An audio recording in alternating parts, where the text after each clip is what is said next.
الله وبركاته. رب اشرح لي صدري ويسر لي أمري واحلل عقدة من لساني يفقهوا قولي. سبحانك لا علم لنا إلا ما علمتنا إنك أنت العليم الحكيم. ما شاء الله كان وما لم يشأ لم يكن. لا حول ولا قوة إلا بالله العلي العظيم. إن أريد إلا الإصلاح ما استطعت وما توفيقي إلا بالله عليه توكلت وإليه أنيب. الحمد لله الحمد لله الذي هدانا لهذا وما كنا لنهتدي لولا أن هدانا الله. الصلاة والسلام على أشرف خلق الله. ما بعد، قال الله تعالى في القرآن العظيم والفرقان المجيد بعد أعوذ بالله من الشيطان الرجيم. بسم الله الرحمن الرحيم.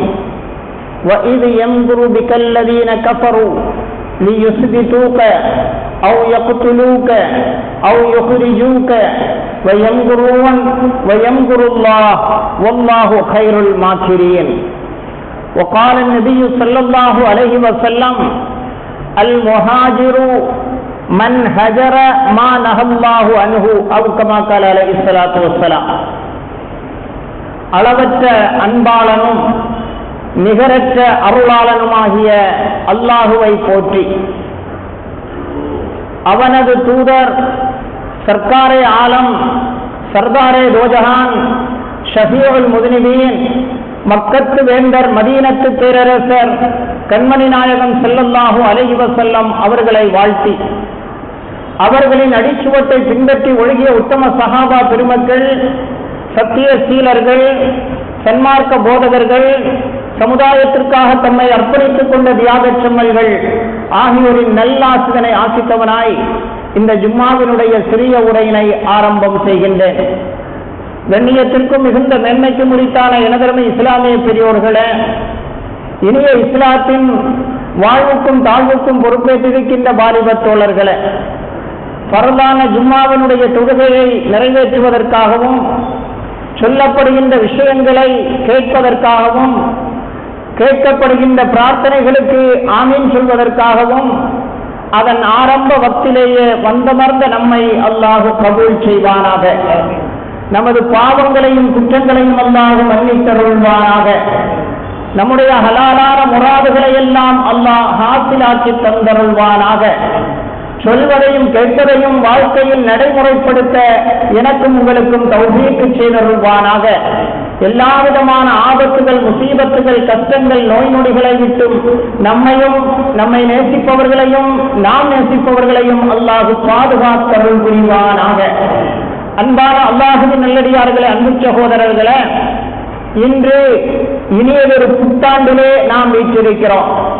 இஸ்லாமியர்களை பொறுத்தமட்டு இனியதொரு புத்தாண்டு ஹிஜ்ரா 1447 ஆண்டினுடைய முதல் நாளிலே நாம் வீற்றிருக்கிறோம். அல்லாஹு ரப்புல் ஆலமீன் இந்த ஆண்டை இஸ்லாமியர்கள் மகிழ்ச்சி அடையக்கூடிய ஆண்டாக, இஸ்லாமியர்களுக்கு நன்மை பயக்கக்கூடிய ஆண்டாக இந்த ஆண்டை அல்லாஹ் ஆட்சி அருள் புரிவானாக. அகிலத்தின் நாலா பாகங்களிலும் கஷ்டப்படக்கூடிய எல்லா முஸ்லிம்களினுடைய கஷ்டத்தையும் அல்லாஹ் போக்கி அருள் புரிவானாக. அன்பான அல்லாஹுவின் நல்லடியார்களே, அன்பு சகோதரர்களே, கல்யாண கார்டு அடிக்கிற பொழுதுதான் நாம் இந்த ஹிஜ்ரி இது எத்தனாவது ஆண்டு, என்ன மாதம், என்ன நாள் என்பதை நாம் தேடி அல்லது ஹஜ்ரத்மார்களிடம் கேட்டு நாம் தெரிந்து கொண்டிருக்கிறோம். இஸ்லாமியர்களுடைய வாழ்வோடு பின்னி பிணைந்தது இஸ்லாமிய புத்தாண்டு. இது எப்பொழுது துவங்கியது? பல வருடங்களாக அதனுடைய முழு வரலாறை நாம் சொல்லிக் கொண்டிருக்கிறோம். எனவே அது சம்பந்தமான ஒரு சில தகவல்களை இன்று ஞாபகப்படுத்த நான் கடமைப்பட்டிருக்கிறேன். எப்பொழுது இந்த இனிய புத்தாண்டு ஆரம்பமானது? ஹஜ்ரத் உமர் ஃபாரூக் ரலியல்லாஹு அன்ஹு அவர்களுடைய ஆட்சி காலம் ஏறத்தாழ 10.5 ஆண்டுகள், சுமார் 10.5 ஆண்டுகள், 10 ஆண்டு 5 மாதம் 21 நாள் மிக துல்லியமாக இஸ்லாமிய உலகின் மிக பெரும் ஆட்சி தலைவராக ஆட்சி செய்தார்கள் அமீருல் உமர் ஃபாரூக் ரலியல்லாஹு அன்ஹு அவர்கள் சுமார் 10.5 ஆண்டு அவர்களுடைய ஆட்சியில், அவர்களுடைய ஆட்சி துவங்கிய 2.5 ஆண்டு கழிந்ததற்கு பின்னால் பஸ்ராவினுடைய கவர்னராக இருந்த அபூ மூஸல் அஷ்அரி ரலியல்லாஹு அன்ஹு அவர்கள் அமீருல் முஃமினீன் உமர் ஃபாரூக் ரலியல்லாஹு அவர்களுக்கு ஒரு கடிதம் எழுதுகிறார்கள். நமக்கென்று ஒரு காலக்காட்டி வேண்டும், அடுத்தவர்களுடைய காலக்காட்டியில் நமது நிகழ்வுகளை பதிவு செய்ய வேண்டிய ஒரு துர்பாக்கிய சூழ்நிலை நமக்கு இல்லை. காரணம், நமது மார்க்கம் எல்லா விஷயத்திலும் முழுமையானது, பரிபூரணமானது. நாம் ஆணை ஆண்டு என்றும் கஅபா புதுப்பிக்கப்பட்ட ஆண்டு என்றும் அவ்வப்போது ஏதாவது முக்கிய சண்டைகளோ போர்களோ நடந்தால் அந்த போர்களை அடிப்படையாக வைத்து நாளுகளையும் மாதங்களையும் நாம் குறிப்பவர்களாக இருக்கிறோம். ஆனால் காலாகாலத்திற்கும் என இந்த உலகம் உள்ளவரை நமக்கென ஒரு காலக்காட்டி வேண்டும் என அதை நிர்பந்தப்படுத்தி அபூ மூஸல் அஷ்அரி ரலியல்லாஹு அவர்கள் அமீருல் முஃமினீன் உமர் ஃபாரூக் ரலியல்லாஹு அவர்களுக்கு ஒரு கடிதம் எழுதுகிறார்கள். கடிதத்தை படித்த அமீருல் முஃமினீன் உமர் ஃபாரூக் ரலியல்லாஹு அவர்கள் இது தேவை என்பதை உணர்ந்து கொள்கிறார்கள். மேல்மட்ட சஹாபாக்களினுடைய அந்த உயர்மட்ட குழு கூட்டப்படுகிறது. அபூ மூஸல் அஷ்அரி ரலியல்லாஹு அவர்களுடைய கடிதம் அங்கே வாசிக்கப்படுகிறது. நமக்கென்று ஒரு காலண்டர் வேண்டும், நமக்கென்று ஒரு காலக்காட்டி வேண்டும், என்ன செய்யலாம் என்பதை விவாதத்திற்கு விடுகிறார்கள். குழுமியிருந்த சஹாபாக்கள் எல்லாம் பல்வேறு கருத்துக்களை சொல்கிறார்கள். நாம் எதை புத்தாண்டாக வைப்பது, எந்த நிகழ்வை அடிப்படையாக வைத்து நமது ஆண்டை துவக்குவது, பல்வேறு கருத்துக்கள் அங்கே பரிமாறப்படுகிறது. அருமை நாயகம் நபி முஹம்மது முஸ்தபா ஸல்லல்லாஹு அலைஹி வஸல்லம் அவர்கள் அகிலத்திலே அவதரித்த அந்த மாபெரும் நிகழ்ச்சி இருக்கிறது. அதை அடிப்படையாக வைத்து பூமான் நபி பிறந்த தினத்தை அடிப்படையாக வைத்து நாம் காலத்தை தொடங்குவோம், அதை நாம் அடிப்படையாக வைப்போம் என சிலர்கள் சொன்னார்கள். இல்லை, நபிகள் நாயகம் ஸல்லல்லாஹு அலைஹி வஸல்லம் நீண்ட 63 ஆண்டுகள் இந்த அவனியிலே வாழ்ந்து எப்பொழுது மறைந்தார்களோ அதை நாம் வருடத்தினுடைய துவக்கமாக வைக்கலாம் என சிலர்கள் சொன்னார்கள்.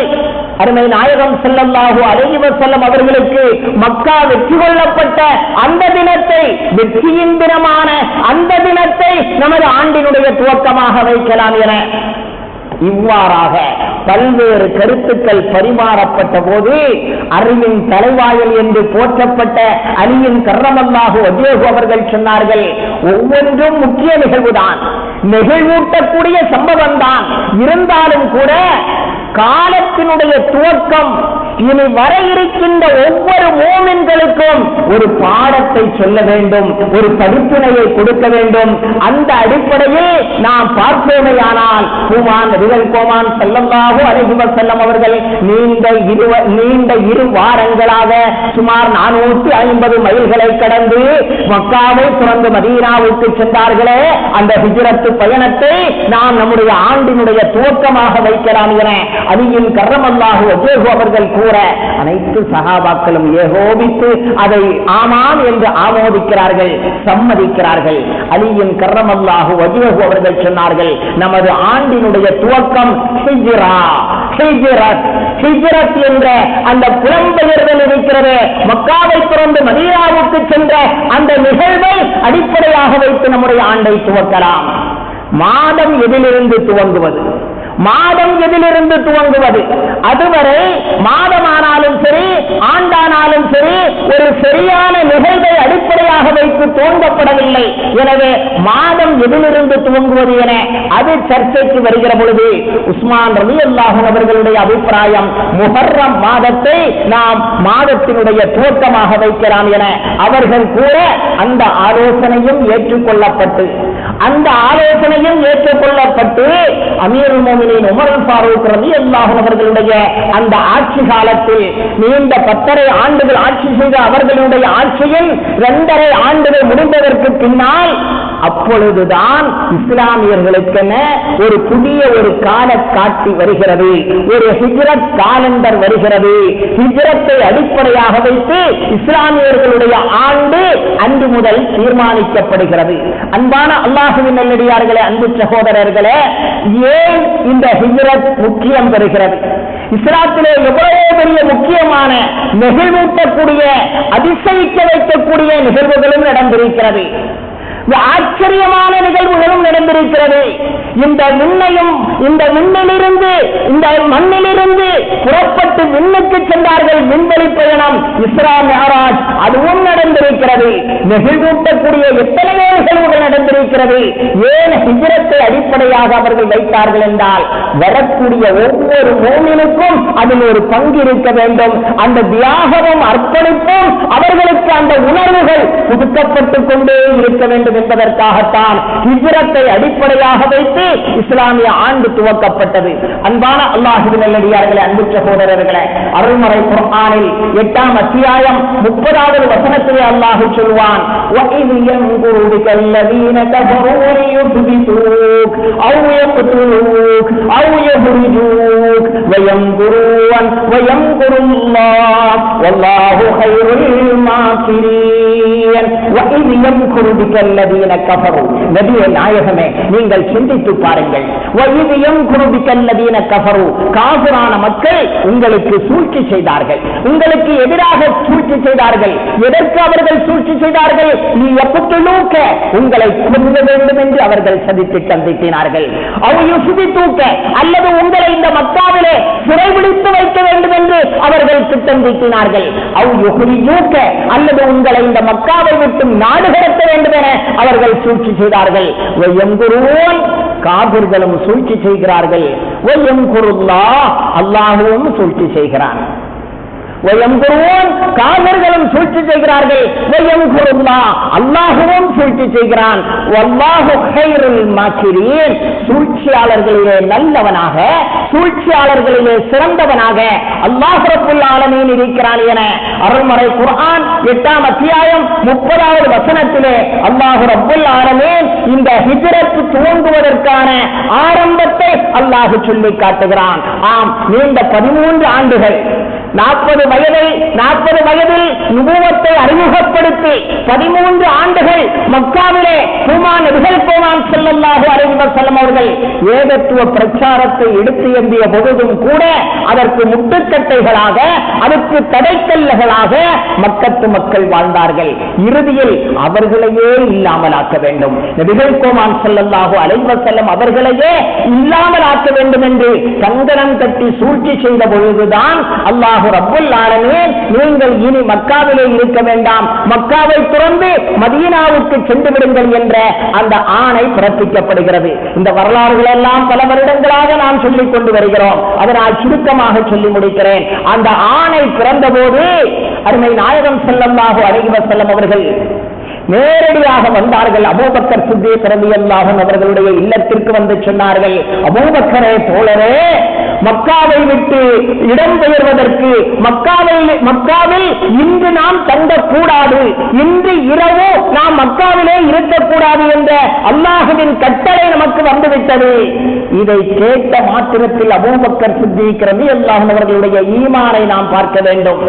அப்படி என்றால் நீங்கள் போகிறீர்களா, நான் பார்த்துவிட்டு வருகிறேன் என்று சொல்லவில்லை. இந்த வார்த்தையை கேட்ட அந்த மாத்திரத்தில் அண்ணல் அபூபக்கர் சித்தீக் ரலியல்லாஹு அன்ஹு அவர்கள் சொன்னார்கள், அஸ்ஸுஹபத பி அலி, அஸ்ஸுஹபத பி அலி அந்த யா ரசூலல்லாஹ், எனது பெற்றோர் உங்களுக்கு அர்ப்பணமாகட்டும் அல்லாஹ்வின் தூதரே, நானும் வரலாம் அல்லவா, நானும் உங்களுடன் உண்டா, நானும் உங்களுடன் தோழமைக்காக உண்டா என்று அண்ணல் அபூபக்கர் சித்தீக் ரலியல்லாஹு அன்ஹு அவர்கள் கேட்க ஸல்லல்லாஹு அலைஹி வஸல்லம், ஆமாம் அபூபக்கரே, நீங்களும் நானும் தான் போக வேண்டியது இருக்கும், நான் இன்று இரவு இங்கிருந்து புறப்பட்டு விடலாம் என்று சொல்லி அண்ணல் அபூபக்கர் சித்தீக் ரலியல்லாஹு அன்ஹு அவர்களும் அருமை நாயகம் நபி முஹம்மது முஸ்தபா ஸல்லல்லாஹு அலைஹி வஸல்லம் அவர்களும் மக்காவை துறக்கிறார்கள்.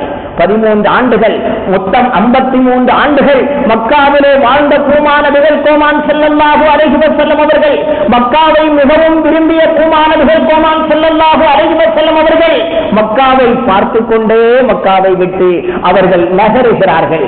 மக்காவை விட்டு அவர்கள் நகருகிறார்கள். அண்ணல் அபூபக்கர் சித்திக் ரலியல்லாஹு அன்ஹு அவர்களும் ஏறத்தாழ சௌர் என்று சொல்லக்கூடிய குகையிலே சென்று 3 நாள் தங்குகிறார்கள். சௌர் என்று சொல்லக்கூடிய குகையிலே சென்று சுமார் 15 நாட்கள் அந்த பயணம். மதீனாவுக்கும் மதீனாவுக்கும் இடைப்பட்ட தூரம் சுமார் 450 கிலோமீட்டர். அபூபக்கர் சித்திக் ரலியல்லாஹு அன்ஹு அவர்களும் அருமை நாயகம் ஸல்லல்லாஹு அலைஹி வஸல்லம் அவர்களும் சுமார் 2 வாரங்கள் பயணம் செய்கிறார்கள். அந்த 2 வாரங்களுக்கு இடையில் 3 நாள் சௌர் குகையிலே தங்குகிறார்கள். காரணம், எதிரிகள் அவர்களை வலைவிரித்து தேடிக்கொண்டிருக்கிறார்கள். கண்ணில் எண்ணெய் விட்டு அவர்களை தேடிக்கொண்டிருக்கிறார்கள். பிடித்து தருபவர்களுக்கு 100 ஒட்டகை, சாதாரண ஒட்டகை அல்ல, சிவந்த ஒட்டகை. சிவந்த ஒட்டகை மட்டுமல்ல, கொழுத்த ஒட்டகை, 100 ஒட்டகை பரிசாக தருவதாக அறிவித்து அபூபக்கர் சித்திக் ரலியல்லாஹு அன்ஹு அவர்களையும் அண்ணன் பெருமானார் ஸல்லல்லாஹு அலைஹி வஸல்லம் அவர்களையும் உயிருடனோ ஜடலமாகவோ எப்படி பிடித்து தந்தாலும் 100 ஒட்டகை உங்களுக்கு வழங்கப்படும் என பரிசு அறிவிப்பு செய்து அவர்கள் ஆங்காங்கே தேடிக்கொண்டிருக்கிறார்கள். எனவேதான் ஸல்லல்லாஹு அலைஹி வஸல்லம் சௌர் என்று சொல்லக்கூடிய அந்த குகையில் 3 நாள் தங்குகிறார்கள். சௌர் குகையிலும் கூட எதிரிகள் வந்துவிட்டார்கள். சௌர் குகையிலும் கூட எதிரிகள் வந்துவிட்டார்கள்.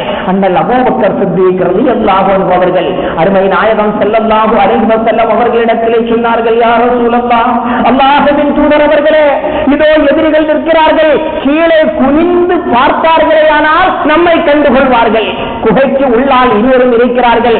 அவர்கள் கூர்ந்து பார்த்தார்களேயானால் நம்மை கண்டுகொள்வார்களே, என்ன செய்வது என ஸல்லல்லாஹு அலைஹி வஸல்லம் அவர்களிடம் அபூபக்கர் சித்திக் ரலியல்லாஹு அன்ஹு அவர்கள் சொன்னபோது, அன்பானவர்களே, ஒவ்வொரு முஃமினும் நெஞ்சத்தில் அடிவரையிட்டு ஆழப்பதிய வைக்க வேண்டிய வார்த்தை அருமை நாயகம் சொன்னார்கள். அருள்மறை குர்ஆன் 9ஆம் அத்தியாயம் 10வது வசனத்திலே அல்லாஹ் சொல்லி காட்டுவான், லா தஹ்சன் லா தஹ்சன் இன்னல்லாஹ மஅனா. அபூபக்கரே, ஏன் கவலைப்படுகிறீர்கள்? நீங்கள் கவலைப்படாதீர்கள் அபூபக்கரே, இன்னல்லாஹ மஅனா, நாம் 2 பேர் அல்ல, நம்மோடு அல்லாஹ்வும் இருக்கிறான். லா தஹ்சன் மஅனா, லா தஹ்சன் இன்னல்லாஹ மஅனா, கவலைப்படாதீர்கள் அபூபக்கரே, அல்லாஹ் நம்மோடு இருக்கிறான் என அருமை நாயகம் ஸல்லல்லாஹு அலைஹி வஸல்லம் அவர்கள் சொல்ல, அல்லாஹ் ரப்புல் ஆலமீன் அந்த ஆயத்தை முடிக்கிற பொழுது இப்படி சொல்வான், ஃபஅன்ஸலல்லாஹு ஸகீனத்தஹு, மன அமைதியை, பதட்டமற்ற நிலையை அல்லாஹ் அவர்களுக்கு இறக்கினான். அது மட்டுமல்ல, வஅய்யதஹு பிஜுனூதின் லம் தரவுஹா, நீங்கள் பார்த்திராத படையை கொண்டு, உங்கள் கண்களுக்கு எட்டாத, உங்கள் சிந்தனையில் வராத படைகளை, பட்டாளங்களை கொண்டு அல்லாஹ் அவர்களை பாதுகாத்தான். அது என்ன பட்டாளம்? புறாக்கள் கூடு அமைத்திருந்தது, சிலந்தி வலைவின்மை இருந்தது, புறாக்கள் கூடு கட்டி இருந்தது. இமாம் பூசிரி ரஹ்மத்துல்லாஹி அலைஹி அவர்கள் தன்னுடைய ஒரு கவிதையில் மிக அழகாக அதை சொல்லி காட்டுவார்கள். விகாயத்துல்லாஹி யக்னத் அம்முலாஅஃபத்தின் மினத் துருஇ வ அன் வாலின் மினல் முஸ்லிமீன். விகாயத்துல்லாஹி யக்னத் அம்முலாஅஃபத்தின், அல்லாஹ் ஒருவரை பாதுகாக்க வேண்டும் என்றால் பெரிய கோட்டை கொத்தளத்தில் வைத்து பாதுகாக்க வேண்டிய அவசியமில்லை. உருக்கு சட்டைகள் எதுவும் தேவையில்லை. மிகப்பெரிய பாதுகாப்பு கவசங்கள் எதுவும் தேவையில்லை. அல்லாஹ் பாதுகாக்க நினைத்து விட்டால் புறாக்களையும் சிலந்தி பூச்சிகளையும் கொண்டு கூட அல்லாஹ் பாதுகாப்பான் என இமாம் பூசிரி ரஹ்மத்துல்லாஹி அலைஹி அவர்கள் தன்னுடைய புர்தா ஷரீஃபிலே சொல்லி காட்டுவது போல அல்லாஹ் சொல்கிறான், வஅய்யதஹு பிஜுனூதின் லம் தரவுஹா, நீங்கள் சிந்தித்து பார்க்காத, நீங்கள் கண்கொண்டு பார்க்காத, உங்கள் சிந்தனையிலும் எட்டாத படைகளை கொண்டு அல்லாஹ் அவர்களை பாதுகாத்தான். அல்லாஹ் அவர்களை பாதுகாத்தான் என அல்லாஹ் ரப்புல் ஆலமீன் சொல்லி காட்டுகிறான். அன்பானவர்களே, அருமை நாயகம் ஸல்லல்லாஹு அலைஹி வஸல்லம் அவர்கள் அபூபக்கர் சித்திக் ரலியல்லாஹு அன்ஹு அவர்களிடத்திலே கேட்டார்கள், அபூபக்கரே, உங்களுக்கு பயமாக இருக்கிறதா? நீங்கள் பயந்து விட்டீர்களா? உங்களுக்கு உலகத்தின் மீது இப்படி ஆசையா என்பது போல உள்ள அர்த்தத்தில் நீங்களும் பயந்து விட்டீர்களா என்று கேட்டபோதுதான் அபூபக்கர் சித்திக் ரலியல்லாஹு அன்ஹு அவர்கள் சொன்னார்கள், யா ரசூலல்லாஹ், என்னின் மீதோ, என் உயிரின் மீதோ, என் குடும்பத்தின் மீதோ நான் பயப்படவில்லை. என் குத்தில்து ஃபஇன்னமா அன ரஜுலுன் வாஹித், நான் கொல்லப்பட்டு விட்டால், எதிரிகளால் பிடிக்கப்பட்டு நான் கொல்லப்பட்டு விட்டால், நான் ஒரு ஒற்றை மனிதன் தான், நான் ஒரு சாதாரண மனிதன் தான். நபியே நாயகமே, நீங்கள் ஒருவேளை கொல்லப்பட்டு விட்டீர்களேயானால் ஹலக்கத்தில் உம்மா, இந்த சமுதாயம் அழிந்து போய்விடுமே யா ரசூலல்லாஹ். நல்ல ஒரு சமுதாயம், இஸ்லாமிய சமுதாயம், அல்லாஹ்விற்கு அடிபணியக்கூடிய சமுதாயம், உங்களை நபியாக ஏற்றுக்கொண்ட சமுதாயம் இந்த உலகத்திலே இருக்காதே யா ரசூலல்லாஹ். அதனால் தான் நான் அச்சப்பட்டேனே தவிர இந்த அபூபக்கரின் மீது பட்ட அச்சமல்ல என அண்ணல் அபூபக்கர் சித்தீக் ரலியல்லாஹு அவர்கள் சொல்லி காட்டினார்கள் என்றால், இந்த பரந்து விரிந்த சிந்தனை, இந்த ஈமானிய உள்ளமும் உணர்வும் முஸ்லிம் என்று சொல்லிக் கொள்ளக்கூடிய நம்மவர்களுக்கு இருக்கிறதா என்பதை நான் சிந்திக்க கடமைப்பட்டிருக்கிறோம். அன்பானவர்களே, அபூபக்கர் சித்தீக் ரலியல்லாஹு அவர்களுடைய அந்த காதல், அபூபக்கர் சித்தீக் ரலியல்லாஹு அவர்களுடைய அந்த பற்று எப்படி இருந்தது என்பதை அந்த ஹிஜ்ரத்தினுடைய அந்த 2 வார அந்த பயணத்தில் பல நிகழ்வுகளை நம்மால் சொல்ல முடியும். அபூபக்கர் சித்தீக் ரலியல்லாஹு அவர்கள் சொல்கிறார்கள், குன்னா ஃபில் ஹிஜ்ரா, குன்னா ஃபில் ஹிஜ்ரா, நாங்கள் அந்த புலம்பெயரக்கூடிய அந்த பயணத்திலே நாங்கள் ஆகியிருந்தோம். வஅனா அத்ஷானுன் ஜித்தா, எனக்கு ரொம்பவும் தாகமாக இருந்தது. வஅனா அத்ஷானுன் ஜித்தா, ரொம்பவும் எனக்கு தாகமாக இருந்தது. ஃபஜ்ஜது பிமலகத்தில் லபன், அந்த நேரத்தில் அபூபக்கர் சித்தீக் ரலியல்லாஹு அவர்கள் தன்னை பற்றி சொல்கிறார்கள், எனக்கு ரொம்பவும் தாகமாக இருந்தது. ஃபஜ்ஜது பிமலகத்தில் லபன், தண்ணீர் கலந்த கொஞ்சம் பால் எனக்கு கொடுக்கப்பட்டது. வழிப்போக்கர்கள் ஒட்டகத்தை, ஆடு மாடுகளை மேய்த்துக் கொண்டு செல்பவர்கள், தனியாக செல்பவர்களுக்கு இப்படி கொடுப்பார்கள். அந்த அடிப்படையில் ஒரு மிடர் பால், கொஞ்சம் பால் எனக்கு கிடைத்தது. நான் கொஞ்சம் பால் கொடுக்கப்பட்டேன், அந்த பால் எனக்கு கிடைத்தது. அந்த பாலை கொண்டு வந்து அருமை நாயகம் ஸல்லல்லாஹு அலைஹி வஸல்லம் அவர்களிடத்திலே நான் கொடுத்தேன். தாகித்திருப்பது யார்? அபூபக்கர் சித்தீக் ரலியல்லாஹு அன்ஹு. அந்த நேரத்தில் கிடைத்த பாலை குடித்துவிட்டு வாயை துடைத்துவிட்டு போயிருக்கலாம். ஆனால் கண்மணி நாயகம் ஸல்லல்லாஹு அலைஹி வஸல்லம் அவர்களிடத்தில் நான் அந்த பாலை கொண்டு வந்து குடித்தேன். வகுல்து லஹு, அவர்களும் வாங்க மறுத்தார்கள், நீங்கள் குடியுங்கள் என. ஆனால் வகுல்து லஹு, அவர்களிடத்திலே நான் சொன்னேன், இஷ்ரபு யா ரசூலல்லாஹ், இஷ்ரபு யா ரசூலல்லாஹ், அல்லாஹ்வின் தூதரே நீங்கள் குடியுங்கள், நீங்கள் அருந்துங்கள், நீங்கள் குடியுங்கள் என்று அந்த பாலை நான் அவர்களிடத்திலே கொடுத்தேன். சுப்ஹானல்லாஹ்.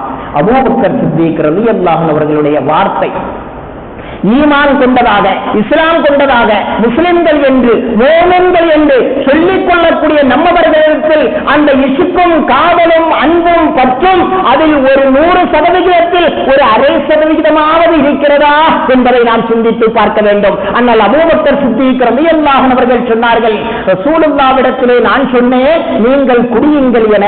ரசூலுல்லாஹ் குடித்தார்கள். ஃபஷரிபன் நபியு ஸல்லல்லாஹு அலைஹி வஸல்லம், ரசூலுல்லாஹ் அந்த பாலை குடித்தார்கள். ஹத்தா இருக்க வைத்து, எனது தாகம் தீர்ந்தது. ரசூலுல்லாஹ் பாலை குடித்தார்கள், எனது தாகம் தீர்ந்தது என அண்ணல் அபூபக்கர் சித்தீக் ரலியல்லாஹு அவர்கள் சொல்கிறார்கள் என்றால், இதல்லவா காதல், இதல்லவா அன்பு, இதல்லவா பற்று. அவர்கள் பால் குடிக்க எனது தாகம் தீர்ந்தது என அபூபக்கர் சித்தீக் ரலியல்லாஹு அவர்கள் அதை பதிவு செய்கிறார்கள் என்றால், அன்பான அல்லாஹ்வின் நல்லடியார்களே, அன்பு சகோதரர்களே, ஹிஜ்ரத் தரக்கூடிய பல்வேறு பாடங்கள். சுஹைப் ரலியல்லாஹு அன்ஹு அவர்கள் ரோம் தேசத்திலிருந்து கஷ்டப்பட்டு இஸ்லாத்தை ஏற்பதற்காக, ஹுமான் நபியை பார்ப்பதற்காக மக்காவிலே வந்தார்கள். மக்காவிலும் அவர்களால் இருக்க முடியவில்லை. மக்காவில் மாணவி கூட இருக்கவில்லை. எனவே மக்காவை திறந்து மாணவி ஸல்லல்லாஹு அலைஹி வஸல்லம் மதீனாவுக்கு சென்று விட்டார்கள். சுஹைப் ரலியல்லாஹு அன்ஹு ரோம் தேசத்தில் இருந்து வந்தவர்கள் மக்காவிலே வந்து அவர்கள் வியாபாரங்கள் எல்லாம் செய்து பெரிய பொருளாதாரத்தையும் சேர்த்து வைத்திருந்தார்கள்.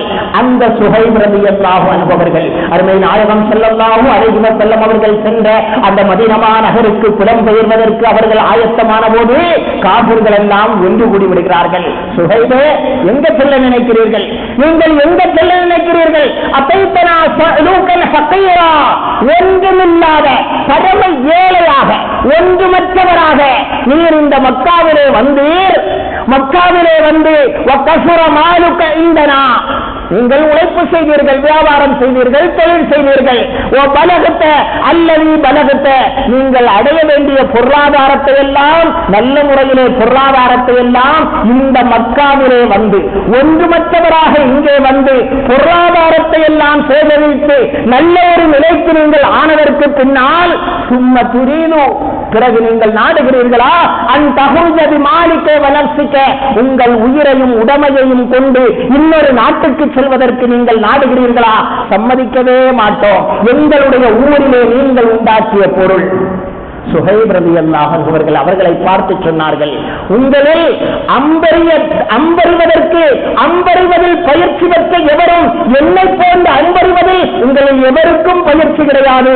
நான் நினைத்தால் அம்பறிந்து உங்களில் ஆயிரக்கணக்கான பேர்களை சேதப்படுத்த முடியும். இருந்தாலும் கூட பணம் என்றால் பிணமும் வாழ்வழக்கும் அல்லவா?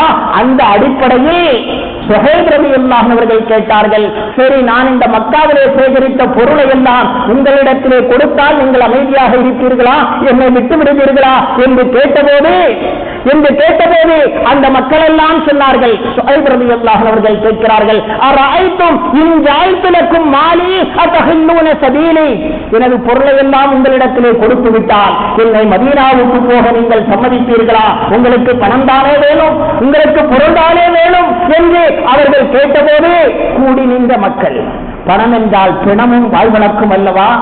பிணத்தை போன்றவர்கள், சத்தியத்தை அறியாத அவர்கள், ஆமாம் உங்கள் பணத்தை தந்துவிட்டால் போய்கொள்ளலாம் என்று சொல்ல, அருமை நாயகம் நபி முஹம்மது முஸ்தபா ஸல்லல்லாஹு அலைஹி வஸல்லம் அவர்கள் மீது தீராத அவா கொண்ட சுஹைப் ரலியல்லாஹு அவர்கள் மக்காவிலே வியர்வை சிந்தி உழைத்து சம்பாதித்து திரட்டிய அந்த சொத்துக்கள் அனைத்தையும் காபிர்களிடத்திலே கொடுத்துவிட்டு உடுத்த உடையோடு அவர்கள் மக்காவில் இருந்து புறப்பட்டு செல்கிறார்கள் மதீனாவை நோக்கி. இதுதான் ஹிஜ்ரத். சுஹைப் ரலியல்லாஹு அவர்கள் செல்கிறார்கள். மதீனா சென்றடைந்த சுஹைப் ரலியல்லாஹு அவர்களை அருமை நாயகம் ஸல்லல்லாஹு அலைஹி வஸல்லம் அவர்கள் வரவேற்று சொன்னார்கள், ரபிஹ சுஹைப், எல்லா பொருளையும் இழந்துவிட்டு சுஹைப் வருகிறார். ஆனால் ரசூலுல்லாஹ் என்ன சொன்னார்கள்? ரபிஹ சுஹைப் லாபம் பெற்று விட்டார்.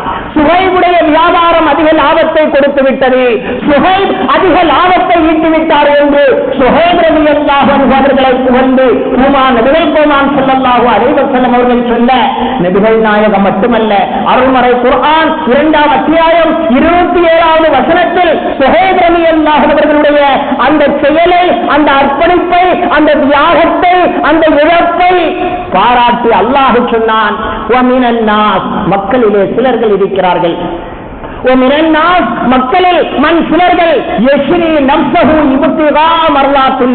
அல்லாஹ்வுடைய பொருத்தத்திற்காக, அல்லாஹ்வுடைய திருப்திக்காக தங்கள் பணங்களை எல்லாம் கொடுக்கிறார்கள். வல்லாஹு ரഊஃபும் பில் இபாத்,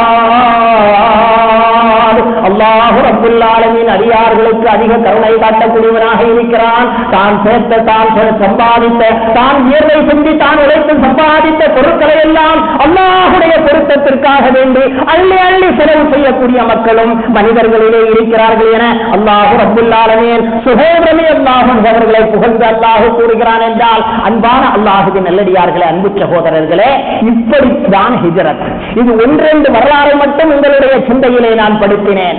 இப்படி ஹிஜ்ரத் செய்தவர்கள், அந்த ஹிஜ்ரத் செய்தவர்களை அல்லாஹ் ரப்புல் ஆலமீன் 9ஆம் அத்தியாயம் 100வது வசனத்திலே அல்லாஹ் சொல்வான், வஸ்ஸாபிகூனல் அவ்வலூன மினல் முஹாஜிரீன வல் அன்சார். அல்லாஹ் ரப்புல் ஆலமீன் அந்த முஹாஜிர்களையும் அன்சாரிகளையும் தனியே நோட் செய்து அல்லாஹ் சொல்கிறான், வஸ்ஸாபிகூனல் அவ்வலூன மினல் முஹாஜிரீன வல் அன்சார்.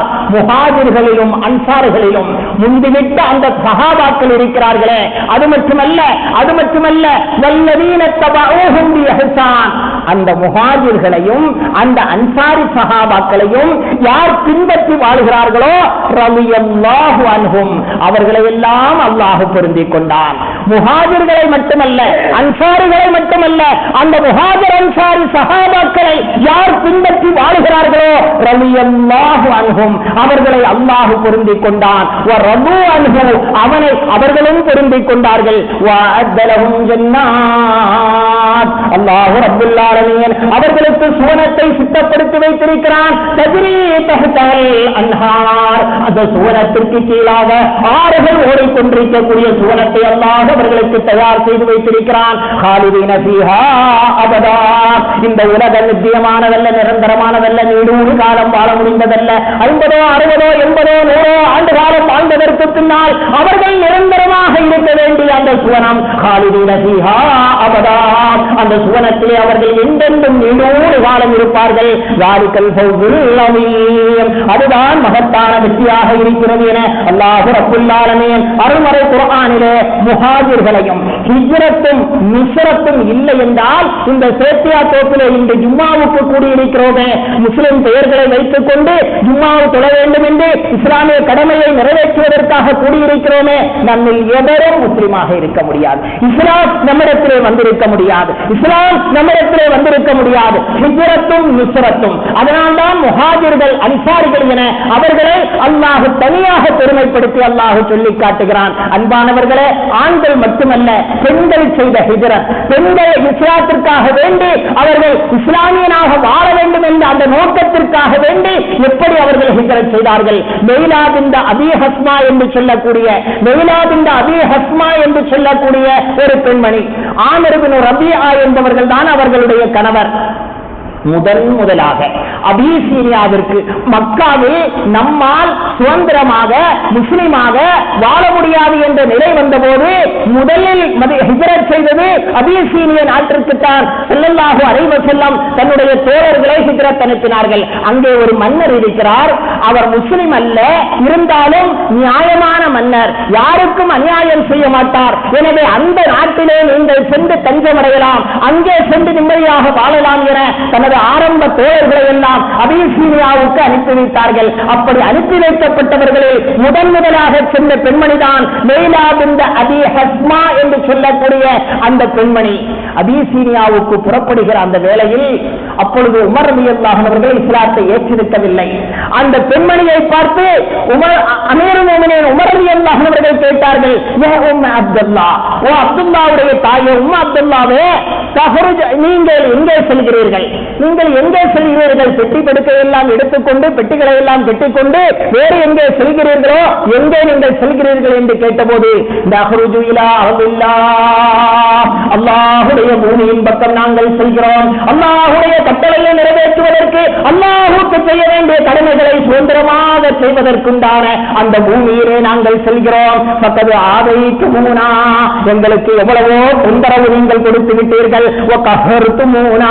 எவ்வளவோ எங்களை அடக்குமுறைக்கு ஆளாக்கி விட்டீர்கள். இந்த பூமியிலே எங்களால் இருக்க முடியாது. எனவே நாங்கள் அபிசீனியாவுக்கு செல்கிறோம் என அந்த லைலா பின்த் அபீ ஹஸ்மா ரலியல்லாஹு அன்ஹா அவர்கள் சொன்னபோது உமர் ரலியல்லாஹு அன்ஹு அவர்கள் அப்பொழுது இஸ்லாத்தை ஏற்றிருக்கவில்லை என்றிருந்தாலும் கூட உமர் ரலியல்லாஹு அன்ஹு அவர்கள் சொன்னார்கள், ஸஹிபகுமுல்லாஹ், அல்லாஹ் உங்களோடு இருக்கட்டும், அல்லாஹ் உங்களோடு இருக்கட்டும், இன்னக்கும் லஅலல் ஹக், நீங்கள் சத்தியத்தில் தான் இருக்கிறீர்கள், செல்லுங்கள் என அவர்களை வாழ்த்து கூறி வழி அனுப்பி வைத்தார்கள். அன்பானவர்களே, அன்பான அல்லாஹ்வின் நல்லடியார்களே, அன்பு சகோதரர்களே, பெண்மணிகள் தான் பிறந்து வாழ்ந்த அந்த பூமியை விட்டு, தன் குடும்பத்தை விட்டு, தன் சுற்றுச்சூழல்களை விட்டு, தன் உறவினர்களை விட்டு முஸ்லிமாக வாழ வேண்டும் என்ற ஒரே லட்சியத்திற்காக பல 100 மைல்கள் பயணம் செய்து அபிசீனியாவுக்கு ஹிஜ்ரத் சென்றார்கள். உம்மு குல்சூம் பின்த் உக்பா ரலியல்லாஹு அன்ஹா அவர்களுடைய வரலாறை பார்க்கிறோம். மக்காவில் இருந்து மதீனாவுக்கு ஹிஜ்ரத் செய்து வந்து விடுகிறார்கள். ஹுதைபியா உடன்படிக்கையில் மக்காவிலிருந்து யார் மதீனாவுக்கு வந்தாலும் உடனே மக்காவுக்கு திருப்பி அனுப்பிவிட வேண்டும். ஆனால் மதீனாவிலிருந்து மதம் மாறி யாராவது மக்காவுக்கு முஸ்லிம் இஸ்லாமிய மார்க்கத்தை விட்டுவிட்டு மக்காவுக்கு சென்றார்களேயானால் நாங்கள் திரும்ப அனுப்ப மாட்டோம் என ஒருதலை பட்சமான ஒரு ஷரத் அதிலே போடப்பட்டிருந்தது. இந்த சூழ்நிலையில் தான் உம்மு குல்சூம் பின்த் உக்பா ரலியல்லாஹு அன்ஹா அவர்கள் மக்காவை துறந்து மதீனாவுக்கு ஹிஜ்ரத் வருகிறார்கள். அவர்கள் வந்தது நான் தாமிடம், இவர்கள் எங்கே சென்றிருக்கிறார்கள் என்பதை அறிந்து கொண்ட அவர்களுடைய 2 சகோதரர்கள், அம்மாரா வலீத் என்று சொல்லக்கூடிய 2 சகோதரர்கள் ரசூலுல்லாஹ்விடத்திலே வருகிறார்கள். வந்து, எங்கள் சகோதரி உங்கள் நாட்டிலே ஹிஜ்ரத் செய்து வந்திருக்கிறார்கள், அடைக்கலம் புகுந்திருக்கிறார்கள், எங்கள் சகோதரியை எங்களோடு அனுப்ப வேண்டும், காரணம் நீங்கள் தான் சொல்லி இருக்கிறீர்கள், யார் வந்தாலும் நாங்கள் அனுப்பிவிடுவோம் என. ரசூலுல்லாஹி ஸல்லல்லாஹு அலைஹி வஸல்லம் அவர்கள் பார்த்தார்கள். அப்படியா நாம் சொன்னோம், எழுதப்பட்ட கடிதத்தை அவர்கள் படித்தார். ரசூலுல்லாஹ் எழுதவில்லை, ரசூலுல்லாஹ் வாசகம் சொல்லவில்லை, எழுதியதும் வாசகம் அமைத்ததும் எல்லாம் அந்த மக்கள் காஃபிர்கள் தான். ரசூலுல்லாஹ் கையெழுத்து போட்டார்கள், ரசூலுல்லாஹ் கடிதத்தை படிக்க சொன்னார்கள். அந்த கடிதத்தில் எழுதப்பட்டிருந்தது, லா யஸீக மின்னா ரஜுலுன் வ இன் கான அலா தீனிக இல்லா ரதத்துஹு அலைனா. லா யஸீக மின்னா ரஜுலுன், லா யஸீக மின்னா ரஜுலுன், ரஜுல் என்றால் ஆண்கள் என்ற அர்த்தம். எங்களில் இருந்து ஏதாவது ஆண்கள் உங்களிடத்திலே வந்தால் நீங்கள் அவர்களை திரும்ப அனுப்ப வேண்டும் என்றுதான் போடப்பட்டிருக்கிறது. பெண்கள் என்றோ மனிதன் என்றோ பொதுவாக போடப்படவில்லை. எனவே உம்மு குல்சுமை எங்களால் அனுப்ப முடியாது என அருமை நாயகம் நபி முஹம்மது முஸ்தபா உம்மு குல்சும் அவர்கள் அழுகிறார்கள், கதறி துடிக்கிறார்கள். இந்த சகோதரர்களோடு, இந்த வம்பர்களோடு என்னை அனுப்பி வைத்து விடாதீர்கள், என்னை சின்ன பின்னப்படுத்தி விடுவார்கள், அடித்தே கொண்டு விடுவார்கள், எனவே என்னை அனுப்பி வைத்து விடாதீர்கள் என உம்மு குல்சும் ரலியல்லாஹு அன்ஹா அவர்கள் அலறி துடிக்க அருமை நாயகம் அந்த லெட்டரின் வாசகத்தை படித்துவிட்டு சொன்னார்கள், அங்கே ஆண் என்றுதான் எழுதப்பட்டிருக்கிறது, அதற்குத்தான் நானும் கையெழுத்து போட்டிருக்கிறேன். எனவே ஆண்கள் வந்தால் நாங்கள் அனுப்பி வைக்கலாம், இந்த உம்மு குல்சுமை அனுப்ப முடியாது என ரசூலுல்லாஹ் அவர்களை திரும்ப அனுப்பி வைத்து விட்டார்கள். அன்பான அல்லாஹ்வின் நல்லடியார்களே, அன்பு சகோதரர்களே, அந்த உம்மு குல்சும் ரலியல்லாஹு அவர்கள் எதற்காக இஸ்லாத்திலே இணைந்தார்கள்? அதுபோல உம்மு அம்மாரத்துல் மாஸினி ரலியல்லாஹு அன்ஹா, பல்வேறு பெண்களுடைய வரலாறை சொல்லலாம். அருமை நாயகம் நபி முஹம்மது இந்த வரலாறுகளை எல்லாம், இந்த தியாகங்களை எல்லாம், இந்த அர்ப்பணிப்புகளை எல்லாம் ஹிஜ்ரத் என்று சொல்லக்கூடிய அந்த நிகழ்ச்சி தாங்கி இருப்பதனால் தான் அலி ரலியல்லாஹு அவர்கள் ஹிஜ்ரத்தை அடிப்படையாக வைத்து ஹிஜ்ரி 1447வது ஆண்டினுடைய முதல் நாளிலே நாம் இருக்கிறோம். ஹிஜ்ரத்தை அடிப்படையாக வைத்து ஆண்டை துவக்க வேண்டும் என அலி ரலியல்லாஹு அவர்கள் சொன்னார்கள். அன்பானவர்களே, அருமை நாயகம் நபி முஹம்மது முஸ்தபா ஸல்லல்லாஹு அலைஹி வஸல்லம் அவர்கள் நமக்கு சொன்னார்கள், ஊஸீக்கும் பில் அன்சார், மதீனாவால் அன்சார்களை உங்களுக்கு நான் வசியத் செய்கிறேன். அன்சாரிகள் செய்த தியாகங்கள் இருக்கிறதே, மக்காவை துறந்து மதீனாவுக்கு வந்த அத்தனை பேர்களுக்கும் அடைக்கலம் கொடுத்தார்கள், அவர்களுடைய பொருளாதாரத்திலே பாதியை கொடுத்தார்கள். ஒன்றுக்கு மேல் மனைவி இருந்தால் இரண்டாவது மனைவியை தலாக்கு விட்டு அவர்களுக்கு கட்டி வைத்தார்கள். அந்த அளவுக்கு சகோதரர்களாக அன்சாரிகள் மதீனாவால் மக்கள், மக்காவால் மக்களுக்கு அடைக்கலம் கொடுத்தார்கள். எனவேதான் அவர்களுடைய தியாகமும் கொஞ்சம் அல்ல, குறைத்து கூற வேண்டியதல்ல. எனவேதான் ஸல்லல்லாஹு அலைஹி வஸல்லம் ஊஸீக்கும் பில் அன்சார், அன்சாரிகளுடைய தியாகங்களை நீங்கள் மறந்து விடாதீர்கள். வகது கலோ அல்லதி அலைஹிம், அவர்கள் பிறந்ததனுடைய லட்சியம், அவர்கள் இஸ்லாத்தை ஏற்றுக்கொண்டதனுடைய லட்சியம் என்ன எல்லாம் இருக்குமோ எல்லாவற்றையும் அவர்கள் செய்து முடித்து விட்டார்கள். அவர்களுக்கு இஸ்லாம் வாக்களித்திருக்கக்கூடிய, அல்லாஹ் ரசூல் வாக்களித்திருக்கக்கூடிய அந்த சுவனமும் மர்மை வாழ்வும் தான் அவர்களுக்கு பாக்கி இருக்கிறது. அவர்களால் செய்ய முடிந்த அத்துணையையும் அவர்கள் செய்து விட்டார்கள் என அருமை நாயகம் ஸல்லல்லாஹு அலைஹி வஸல்லம் அன்சாரிகளை பற்றி சொன்னார்கள் என்றால், அன்பானவர்களே, ஸல்லல்லாஹு அலைஹி வஸல்லம் அந்த ஹிஜ்ரத் பாக்கியம் நம் அனைவர்களுக்கும் கிடைக்க வேண்டும் என்பதற்காக வேண்டி ஸல்லல்லாஹு அலைஹி வஸல்லம் அவர்கள் சொன்னார்கள், அல் முஹாஜிரு, ஹிஜ்ரத் புலம்பெயரக்கூடியவர், ஹிஜ்ரத் செய்தவர் என்றால் யார் தெரியுமா?